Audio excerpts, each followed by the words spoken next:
book a review of the new year, boys. Yeehaw, let's get it going. I'm in my gym outfit so that I can outrun the shortlist announcement date. So last year, the gap between the Booker Prize shortlist announcement and the winner announcement was longer than the fucking Cambrian period.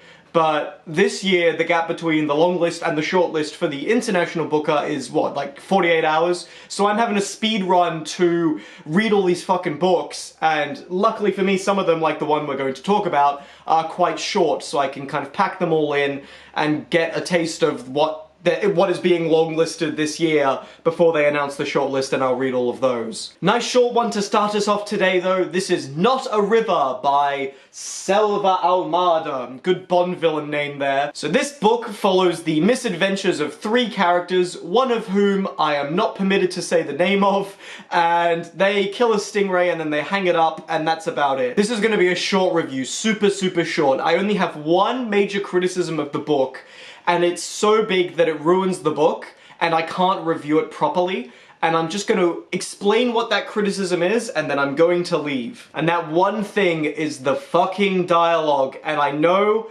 that other people have commented on this already, and I know that other people expect people to say that that's the criticism. They say, oh, for people who don't like weird dialogue formatting, this book isn't for you. And I don't like weird dialogue formatting, and this book isn't for me. There's nothing radical about writing dialogue differently anymore, is the problem. There's nothing unique or cool or interesting about it. If you wrote the whole book, but it was like upside down or something, it's pretty unique. I'd be like, damn, that's cool. This book is just like, what if the dialogue was shit? And I think that that's not a unique premise anymore. So here's what the criticism is. The dialogue in this book is, there will be one line, and that one line will be the dialogue. It won't have quotation marks, because for authors like this, quotation marks are the fucking sign of the devil. It'll have one line of dialogue, unquotated dialogue, and then underneath that will be a sentence, and the beginning of that sentence will be the word says, and then the name of the character saying it. So it could be like, let's put our tent here,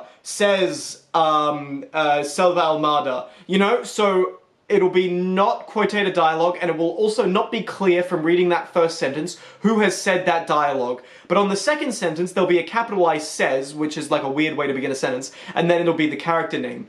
So it is unique in the sense, it's like a unique brand of shit, you know? It's like a new taste of shit. But wait, that is also not consistent. The book does not do that the whole time. Sometimes the book will just have the dialogue normally on one sentence, still without quotation marks, but it'll be, let's put our campsite here, says Selva Almada. No dialogue break.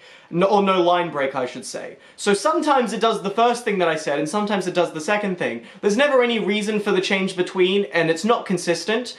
And the book succeeded in confusing me, and the book succeeded in a goal, if it was the goal, of making me hate it. So people will say that the weird fucky flow of the book makes it deliberately confusing and messes with your head and makes it jerky and odd.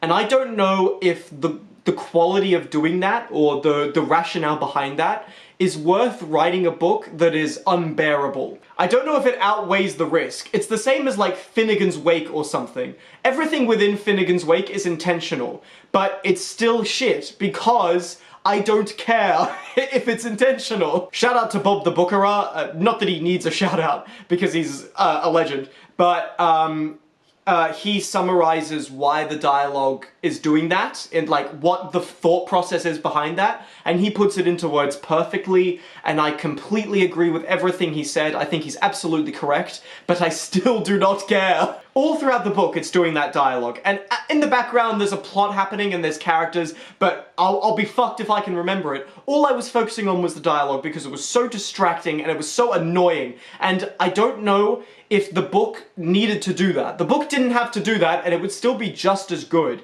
It's this incessant need to be unique from some of these modern authors that outweighs perhaps the best choices for how a book should look and how a book should sound. Just because it's experimental doesn't mean it's inherently good. A scientist can, like, blow up an apartment building with an experiment and be like, fuck my bad, the experiment was wrong, sorry. It doesn't work. It doesn't always work. It isn't inherently unique, and it isn't inherently good because it's experimental. It has to work and be experimental. And it doesn't work because I found the writing more confusing in this book than enlightening. I was never sure who was speaking, which was intentional, but why does that add anything to the book for me to be like, oh, who the fuck said that again? Oh, someone's dead now. All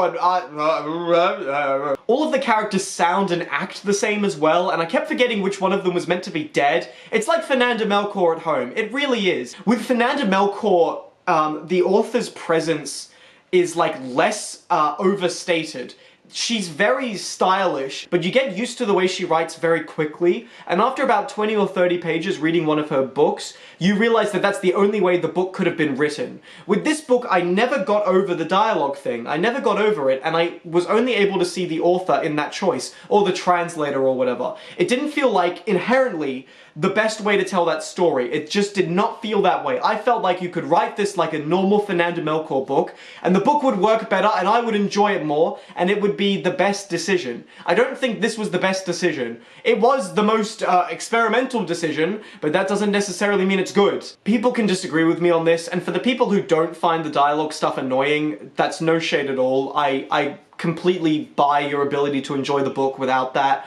I could not get over it. I was incapable of it. I'm not gonna rate the book because I don't really know what I would give it, because I'm literally only focusing on one part of the book. I can't think about the rest of the book when I read it. I can't focus on anything. It's just that one fucking thing. It's so distracting.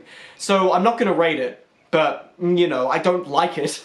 It's like, okay, it's like watching a totally normal movie. In every way, a totally normal movie, but the sound of the movie sounds like it was recorded in an attic or in a toilet or something.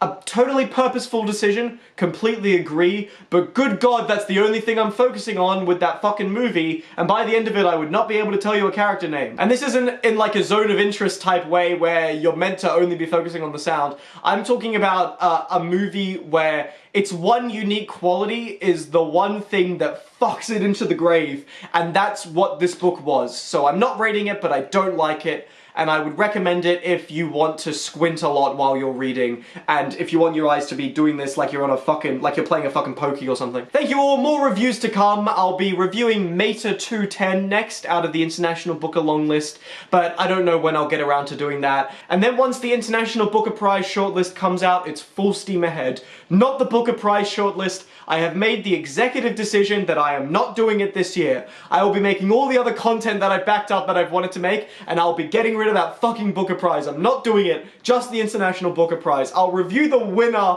of the Booker Prize, but I'll do the international one because I respect it more. Stay tuned for the trivia night we're doing. We're doing that in a couple of days now. It's gonna be epic, it's gonna be a fucking disaster. So, thank you all, goodbye.